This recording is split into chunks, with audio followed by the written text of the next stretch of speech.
అసలు నాకు ఏం అర్థం అయితే నేను మాట కళ్ళు మూసుకుంటా అక్కడ కళ్ళు మూసుకుంటా అన్నయ్య నువ్వు పిలిస్తే చెల్లిలా జన్మనిస్తాను. చూడన్నా నవ్య నాకు ఎందుకో బొగ్గా అనిపిస్తుంది.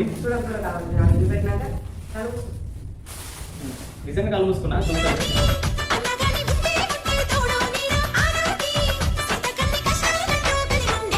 బ్రో మీకు వ్యూస్ అయితే మంచిగా పోతున్నాయి కదా, ఇక మీ చెల్లెకు న్యాయం జరగకుండా ఏం కాదు అని అంటే వెక్కరిచ్చినట్టు. ఇప్పుడు ఒక మా చెల్లెకి ఇట్లయితే మాకు బాధ ఉండదా? అంటే ఇప్పుడు వాడేమో జైలు ఉన్నాడు. ఇప్పుడు వాడిని మేము ఏం చేస్తాం? ఎవరైనా పోలీసులు కష్టపడి జాబ్ రావాలని ఎగ్జామ్స్ రాసి అన్నీ పాస్ అయ్యి టెస్టులు అవి ఇవి ప్రతి ఒక్కటి జాబ్ వస్తాయి. అంత కష్టపడి జాబ్ పోవాలని కోరుకుంటారా? కోరుకోరు కదా.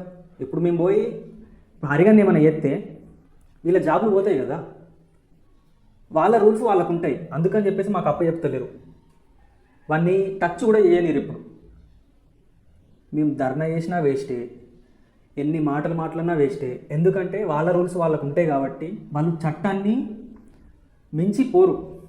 వాళ్ళ చట్టానికి ఏం రూల్స్ ఉన్నాయో అవిటికి కట్టుబడి ఉంటారు. మేము వ్యూస్ కోసం అయితే వీడియోస్ ఇస్తలేము. ఎందుకంటే ఈ వీడియో ద్వారా ఇంకా పెద్ద పెద్దలకు తెలిసినది ఉంటే తెలుస్తుంది. మా ఫ్యామిలీ మొత్తం దాని గురించే పోరాడుతున్నారు. ఎందుకంటే న్యాయం ఇప్పుడు నార్మల్గా వేరేటోళ్ళు మేము వీడియోస్ తీయకుండా నార్మల్గా ఉంటే పట్టించుకోకపోతుండే. ఇప్పుడు వాళ్ళకి ఇంకా సంథింగ్ ఎవరికెవరికో జరిగినాయి, అవన్నిటి గురించి పట్టించుకుంటురా? కౌల పిల్లలు వేసిరు పట్టించుకుంటురా? లేదు కదా. ఇప్పుడు మేము వీడియోస్ తీయబట్టే కదా ఇంకా ఇంకా ఇంకా మాకు ఫోన్లు ఎత్తురు, వాళ్ళు అనుకుంటా మీకు సపోర్ట్ ఉన్నాం, మేము సపోర్ట్ వస్తామనే కదా. నా చెల్లెలు ఇంకా ఎంతోమంది చెల్లెలు ఉన్నారు కదా, వాళ్ళందరికీ ఏం జరగద్దు అంటే మేమందరం ఇప్పుడు మా చెల్లెకు న్యాయం చేస్తేనే కదా ఇంకొక చెల్లెకు ఏం కాదు.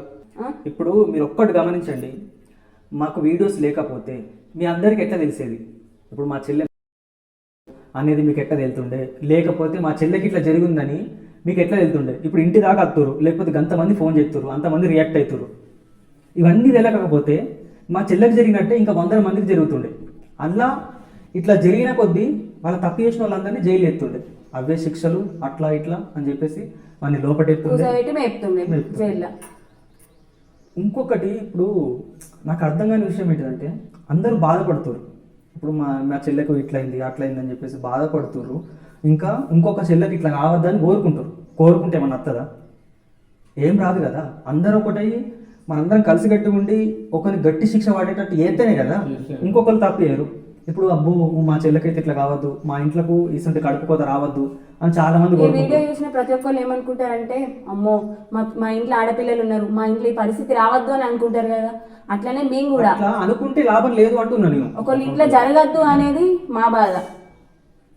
ఇప్పుడు మా ఇంట్లో వచ్చి మాట్లాడాలా, తెగించాలా, మాతో మీరు కూడా పోరాటం చేయాలి. ఎవరైనా ఆడబిడ్డనే, ఎవరైనా పానమే. ఇప్పుడు మీ పరిస్థితి ఎగ్జాంపుల్ మీ దాంట్లో కూడా సపోజ్ ఆడ ఎస్కేప్ అయినాక ఏం చేస్తారు? ఇప్పుడు మీరు కూడా ఆడ బయటికి వచ్చినాక మీరు కూడా చూసిరు అనుకో, ఖచ్చితంగా మీరు కూడా ఇవ్వదపడతాడు. అంత ధైర్యం ఉంటే అట్లా వేయకపోమని, ఎంత ధైర్యం ఉన్నట్లు వేయాలి. ఖచ్చితంగా ఏ నా కొడుకునైనా తప్పు చేసిన ఎవరిని కూడా ఇసిపెట్టద్దు. అట్లా ఇసిపెట్టకపోతేనే ఈ జనాలు అన్నట్టు మారుతారు. ఇప్పుడు నాకు వేసే కామెంట్లు చూస్తే షాక్ అనిపిస్తుంది. అన్న కామెంట్లు పట్టించుకోకు అంటుర్రు. సరే పట్టించుకోకుండా ఉంటా, నాకు ఎంతోమంది ధైర్యం చెప్తుర్రు, వాళ్ళని చూసుకొని ధైర్యంగా ఉంటున్నా. ఇంకా కొంతమంది డౌన్ చేస్తుర్రు, అట్లా డౌన్ అయితే లేదు. మనం ఏదైనా మంచి తీసుకుంటాం, చెడు వదిలేస్తాం. కానీ నాకేమనిపిస్తుంది అంటే ఇంకా రాంగ ఎన్ని తప్పులు చూసుకుంటూ పోవాలి ఇట్లా. ఇప్పుడు మా చెల్లి తిరిగి రాదని మాకు తెలుసు, కానీ ఆ బాధ మిగిలిపోయింది. అసలు మీకు చెప్పరాదు, ఎక్స్ప్రెషన్ చేయరాదు, నా ముఖంలో ఏర్పడకపోవచ్చు, కానీ మేము ఎంత నరకం చూస్తున్నాం అనేది మాకు తెలుసు. ఎవరి బాధ వాళ్ళకే. 18 సంవత్సరాల చేతికి వచ్చిన బిడ్డ ఇప్పుడు కళ్ళ ముందట లేదు, నవ్వులు లేవు, ఏం లేదు. ఆ స్టేజ్లో ఉన్న టైంలోనే ఇప్పుడు ఇక అందరికీ పిల్లలకు పెళ్లి చేసినాం, మంచిగా ఉందాం, ఇక అయిపోయింది మా బాధ్యత, కొంచెం రిలాక్స్ అయిదాం అన్న టైంలో ఇక బిడ్డ కూడా పెళ్ళయింది, బిడ్డ కూడా ప్రెగ్నెన్సీ అందింది, ఇక ఇది చాలు మాకు అనుకున్న టైంలో ఆడ అట్లా చేసిపోయిండు. అలాగనే కాదు, ఇప్పుడు మాకైనా ఉంటుంది. ఎందుకంటే మా ఆడబిడ్డ అంటే మాకు ఎంత ఇష్టమో అది ఇక చెప్పలేము మేము. అది అర్థం కాదు కూడా ఎవరికి. ఎందుకంటే ఎందుకంటే మీ సొంత కాదు కదా, మీ ఇంట్లో పుట్టలేదు కదా, మీ ఇంట్లో పుట్టినట్టే బాధపడుతురేంది అనుకుంటారేమో. మా ఇంట్లో పుట్టినా పుట్టకున్నా మాతోని ఉన్నది కాబట్టి, మాతోని తిరిగింది కాబట్టి, మాతోని అంటే ఇక ఒక అక్క ఇంట్లో ఉంటారు కదా, మనం ఇంట్లో అక్క చెల్లెలం ఎట్లుంటామో అట్లున్నాం కాబట్టి మాకు బాధ ఉంటుంది. ఇప్పుడు మా పిన్ని కూతురే కావచ్చు, మీ బయట వాళ్ళకి చూసి తట్టుకుంటలేదు. ఆ వీడియోస్ చూసి మా చెల్లె ఎంత మంచిగా ఉండేది, ఎంత అందంగా ఉండేది, అవన్నీ చూసి ఎంత చిన్న పిల్ల, అవన్నీ గుర్తుకొచ్చి మీరే తలుచుకొని ఎడుతున్నారు. మాకు చిన్నప్పటి నుంచి ఇప్పటిదాకా అసలు ఏమేమి జరిగిందో ఒక్కటిసారి కంట ముందర కనబడుతున్నాయి. ఆ జ్ఞాపకాలు అనేటివి మొత్తం కదిలి వెరైట్ అయిపోతుంది సిచ్యువేషన్. ఇంకొకటి ఏంటంటే, మా చెల్లి ఇట్లయినా కంచెలి వీడియోస్ వల్ల చాలా మంది బ్రతుకుతారు, అది నిజం. మీడియా వాళ్ళు కావచ్చు, జనాలు కావచ్చు, ప్రతి ఒక్కరు వ్యూస్ చూస్తే ఒక్కొక్కళ్ళకు మామూలుగా పోలేదు. అసలు వ్యూస్ ఎప్పుడు కూడా అంతగానో పోలేదు. మా ఫ్యామిలీలలో కూడా సబ్స్క్రైబర్స్ మస్తు మంది పెరిగారు, కానీ మాకు కొంచెం కూడా సంతోషం లేదు. అట్లా సబ్స్క్రైబర్స్ పెరిగినందుకు అసలు కొంచెం కూడా అసలు ఎందుకు పెరిగిర్రా, నాకు చెల్లె కావాలి ఫస్ట్. మా చెల్లె ఇట్లా పోయి ఇట్లా జరుగుడు అనేది మాకు నచ్చుతలేదు. నిజంగా చెప్తున్నా, చెల్లె మంచిగా ఉండి ఇట్లా అయితే కొంచెం సంతోషించే వాళ్ళం వచ్చు, కానీ ఇట్లా సబ్స్క్రైబర్స్ పెరుగుడు, వ్యూస్ పెరుగుడు, మాకు ఆ మనసులో ఆ ఫీలింగ్, మంచి ఫీలింగ్ అనేది లేనే లేదు, మాకు నచ్చుతలేదు. అది బయట వాళ్ళకి ఎందుకంటే మేము పెట్టకపోతే ఏమంటారంటే వాళ్ళు పెడుతురు వీళ్ళు పెడుతురు వీడియోస్, మీ ఇంట్లో ధైర్యంగా ఉండి గట్టిగా ఉండి మీరు వీడియోస్ తీయాలి, మీరు వీడియోస్ ఇస్తేనే కదా బయట వాళ్ళకి కూడా ఉంటుంది. వాళ్ళ ఇంట్లో పెడుతురు వీడియోస్, వాళ్ళు గట్టిగా ఉన్నారు, ఇంకా పోరాటం చేస్తుర్రు, వాళ్ళకి ఇంకా న్యాయం జరగాలన్న మనసు ఉంది, ఇంకా ఎక్కడికో పోవాలా అనుకుంటున్నారు వాళ్ళు అనేది. ఇప్పుడు నేను చెప్తాను కదా మీకు తెలిసేది, మేము ఎక్కడి దాకైనా అత్తాము అని కామెంట్లు ఎత్తుర్రు, ఫోన్లు ఎత్తుర్రు. ఒకవేళ మేము వీడియోస్ పెట్టకపోతే ఎవరైనా కానీ ఫోన్లు ఎత్తుండేనా, ఇంటికి వస్తుండేనా, అసలు మేము అంతే మా మొక్క మీద కూడా తెలియకపోతుండే. ఇప్పుడు ఇప్పటికే మమ్మల్ని పట్టించుకుంటలేరు. ఇప్పుడు మాకంటే ఘోరమైన పరిస్థితులు కూడా కొంతమంది ఉన్నారు, మాకంటే ఎక్కువ పరిస్థితి వాళ్ళు ఉన్నారు, తక్కువ పరిస్థితులు ఉన్నారు. మమ్మల్ని పట్టించుకుంటలేరు, ఇంకా పట్టించుకుంటారు. ఎక్కువ వాళ్ళని డబ్బుతోటి పని అవుతుంది. మా దగ్గర డబ్బు లేకపోవచ్చు, ఏం చేస్తాం, మేము డబ్బులు పెట్టేంత లేదు మా దగ్గర. ఇక్కడ మంచి పని చేస్తలేదు, ఓన్లీ చెడు చేసిన వాళ్ళకు, తప్పు చేసిన వారికి మంచి జరుగుతుంది. అది ఎంతవరకు న్యాయం? ఊక మీకు వీడియోస్ తీయడం పని, మీకు న్యాయం అవసరం లేదు, అట్లా ఇట్లా అని ఎంతో మంది ఎన్నో రకాలుగా మాట్లాడుతారు. న్యాయం అంటే ఏంటి మనం చేసేదా? ఇప్పుడు ఒక మనిషి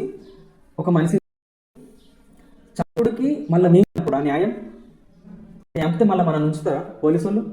మళ్ళీ ఆ శిక్ష ఈ శిక్ష అనుకుంటా మొత్తం గాలిగాలు చేస్తారు, వాళ్ళ రూల్స్ వాళ్ళకు ఉంటాయి. నేను ఏం చెప్తున్నా అంటే ఈ వీడియోలో, మనం చంపితే ఇంకొకరిని చంపు కాదు, పోలీసు వాళ్ళే కఠినమైన శిక్ష తీసుకొని, వాళ్ళు చట్టాన్ని చేతిలో తీసుకొని కఠినమైన శిక్షలు ఎత్తారు. ఇప్పుడు మనకు ఏం ఎఫెక్ట్ పడదు. అలాంటప్పుడు ఇక ప్రజలు అందరూ బ్రతుకుతారు. లేకపోతే ఒకడు పోతే మనుషులు అనేది మిగలరు. ఎప్పుడైనా చట్టం జనాల చేతిలో తీసుకుంటే తప్పు అంటారు కదా, అదే ప్రభుత్వం చేతిలో తీసుకొని ఆ చట్టం అనేది రూల్స్ మార్చి కొంచెం మంచి చేస్తే ఏ బాధ ఉండదు. కాదు, ఒకరినొకరు చంపిండని మనం పోయినప్పుడు చంపుకుంటూ పోతే అందరికీ ఉంటారా మనుషులు? ఉండరు కదా. చట్టం అనేది ఉంది, చట్టం అనేది ఉన్నప్పుడు తప్పు చేసిండా చంపేది, అది తప్పు కాదు. నువ్వు ఇప్పుడు చట్టం చేతిలో తీసుకోకుండా, చట్టం చంపకుండా మనుషులు ఇప్పుడు చంపేస్తే దానికి ఏముంటుంది చెప్పురి? ఇప్పుడు మేరేం జరుగుతుందంటే, ఏం తప్పు వేయనుంది ఒక చంపిండంటే ఆ తప్పు చేసిన అప్పుడు తప్పే కాదని నేను అంటున్నాను. ఎందుకంటే ఇప్పుడు వాడు ఏం తప్పు చేయకుండా వాడిని ఏదో గెలిపించుకుని అట్లు ఇట్లు ఏదో తప్పు ఉందని ఆయనకే కోపం వచ్చేట చేస్తే, మరి తప్పు చేసిన చూస్తే మనకేమనిపిస్తుంది? ఇప్పుడు మనం ఎట్లా ఊరుకోం కదా. కానీ మనం ఏం చేయరాకుంటున్నది పరిస్థితి. ఇప్పుడు 100 మంది 100 తీర్లు మాట్లాడుకుంటారు, వాళ్ళందరికీ సమాధానం ఎట్లా చెప్పాలి? మా వల్ల ఏమైతుంది? ఏమంటారు? దాన్ని ఏమంటారు? కూర్చొని కొందరు పైసలు పెట్టచ్చు కదా, పైసలు పెట్టైనా న్యాయం మీరు చేయొచ్చు కదా. ఎందుకు మరి ఆ న్యాయం ఎందుకు, ఆ చట్టం ఎందుకు? పైసలు చేస్తారా? ఇప్పుడు ఒకవేళ ఇప్పుడు పైసలు పెట్టిరు, పైసలు లేని వాళ్ళ పరిస్థితి ఏంటిది? ఒకళ్ళ దగ్గర ఉంటే ఒకళ్ళ దగ్గర ఉంటాయి. అది అందరూ అర్థం చేసుకోవాలి కదా. ఇష్టం ఉన్నట్టు మాట్లాడితే మేము ఎంత బాధపడుతున్నామో మాకు తెలుసు. మీరు ఎక్కడో ఉండి న్యాయం అసలు ఏం చేస్తున్నారు, ఏం పోరాటం చేస్తున్నారు, అట్లా ఇట్లా అసలు ఎందుకు ఊరుకుంటారు మీరు? ఇదే నాశనం అయితే మీరు ఊరుకోకపోతుండే, అది చేస్తుండే ఇది చేస్తుండే అంటే ఆడు బయట తిరుగుతుండే. ఏమన్నా బయట తిరిగినప్పుడు ఆ ముచ్చట మీరు అట్లా అనురు. ఇప్పుడు ఆన లెక్క మనం కూడా లంచం ఇచ్చి పని చేయించుకుందాము అని అంటే వాళ్ళకు మనకేముండదు, అదే కుక్కలకు మనకేం విలువ ఉంటుంది చెప్పురి? ఉంటుందా? ఎప్పుడైనా కానీ న్యాయం తిరిగినే జరగాల. న్యాయం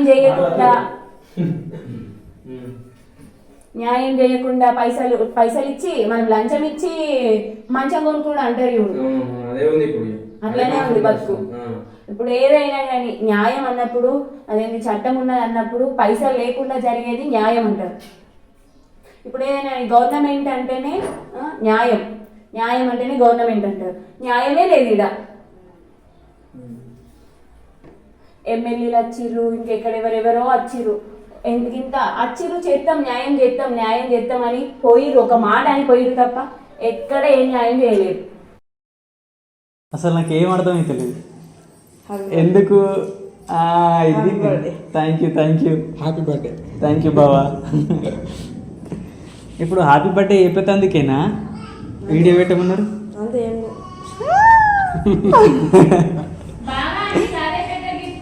అంతే, నాకైతే అదే పెద్ద గిఫ్ట్. విష్ చేసుడే పెద్ద గిఫ్ట్. ఇంకా 2 ముచ్చట్లు. నువ్వు బావని అర్థం చేసుకోవాలి, ఇబ్బంది మాత్రం అస్సలు పెట్టదు. నవ్య నన్ను ఎట్లా చూసుకుంటుందో నువ్వు అట్లా చూసుకో చాలు. ఇక బావ అయితే నాకు తెలుసు, బావతో జర్నీ చేసిన, బావ ముచ్చట్లు చూసినా, మాట తిరిగి చూసినా, ఎవరితో ఎట్లా నడుచుకుంటాడో అన్నీ చూసినా కాబట్టి ఇక బావ ఎట్లుంటాడో నాకు పూర్తిగా తెలుసు. నువ్వు కూడా ఎట్లుంటావో తెలుసు, కానీ మాతో ఎట్లుంటావో తెలుసు. ఇక బావతోటి తెలియదు. బావా ఏమన్నా ఉంటే మాకు చెప్పు, మేము చెప్తాం సరేనా? బావా ఏమన్నా ఉంటే మాకు చెప్పు, మేము చెప్తాం సరేనా? ఇంకా కళ్ళు మూసుకో, ఒకటి పెడతా సర్ప్రైజ్. ఏం డౌట్ లేదు. కాదు, కళ్ళు మూసుకో ఒక సర్ప్రైజ్ అంటారు.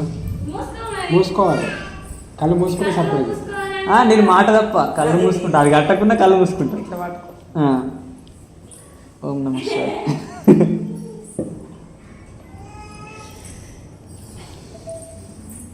బాబా ఎంతసేపు చెప్పు? 1 minute.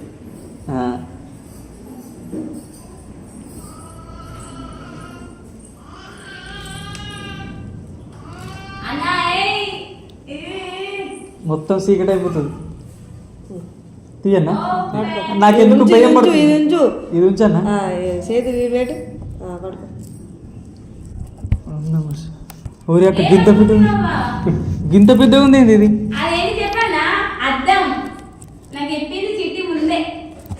లేవు తెలుసా, నా ఫోటోనే ట్యాగ్ చేయించాను. నీ ఫోటో అయితే నిజంగా నా దగ్గర పెట్టుకుంటా. నీ ఫోటో అయితే నిజంగా నా దగ్గర పెట్టుకుంటా. అద్దం, ఎందుకంటే రోజు అన్న మంచిగా మేకప్ అవి వేసుకోవడానికి అద్దం తెచ్చి ఇచ్చినావు కదా. ఏమంటావు అన్న? అంతేనా? అంతే. ఓపెన్ చేయనా? చెయ్యు. పట్టుకో.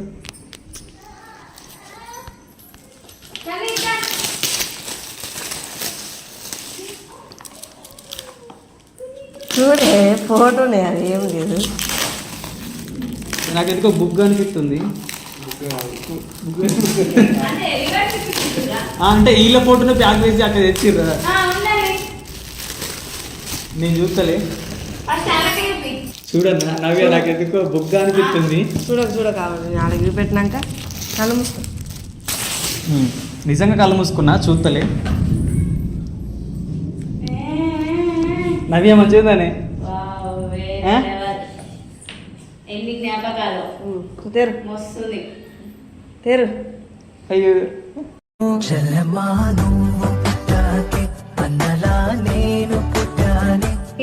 కాదు, ఇది నేనేనా?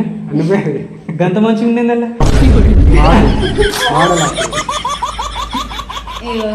ఈ మెమొరీ అంటే మీ ఇద్దరు కలిసి నాకు ఇచ్చినట్టు మెమొరీ అయితే ఉండిపోతుంది. ఇక్కడ అలా కనబడ్డం లేదు, కానీ మళ్ళా లేదు చెల్లె, నేను మళ్ళీ ఫస్ట్ నుంచి చూపెడతా, దాన్ని మంచిగా చూపెడతా. Thank you so much. కానీ మీరు నాకు గిఫ్ట్ ఇచ్చిర్రు, మీకు దావత్ ఇవ్వాలి. నిజంగా మంచిగా ఉంది బాబు, అదిరిపోయింది. ఇంతవరకు అంటే ఆలీల ఫోటో చూసినా కానీ ఇంత మంచిగా ఉండడు. నేనేనా అనిపిస్తుంది చూడు. అంటే మన స్టైల్ మనకు ఏర్పడదు, ఇది ఇట్లా ఏర్పడుతుంది వాళ్ళని ఇచ్చినప్పుడు.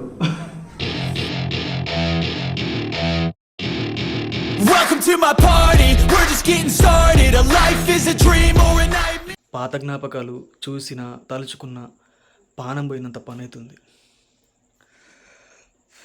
చూసిరు కదా వీడియోలా, గంత మంచిగా ఉండి అట్లా వేసినట్టు నమ్మబుద్ధి అవుతుందా? అట్లా చేస్తాడని ఊహించుతామా? ఆడు మమ్మల్ని మా దాంట్లో కలిసినట్టున్నాడు, అందుకే మాకు ఆ థాట్ రాలేదు. నల్లి కుట్టోళ్ళు ఈ పనులు చేస్తారు, ఫేస్ టు ఫేస్ ఉండేటోళ్ళు ముఖం మీదనే చెప్తారు ఏదన్నా ఉంటే, కానీ అంతా గ్రహించుకోలేకపోయినాం. ఏది ఆలోచించకుండా కొంత ముందు జాగ్రత్తగా ఉన్నా తెలుసుకున్నాం, కానీ ఎవరైనా కానీ ఒక పెళ్ళి చేయాలంటే అందరూ మంచోళ్ళే అని చెప్తారు.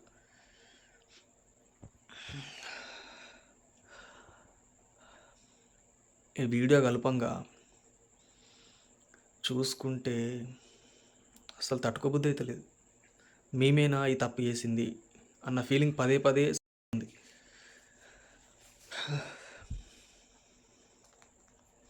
ఇంకెప్పుడు న్యాయం జరుగుతుందో అర్థమవుతలేదు.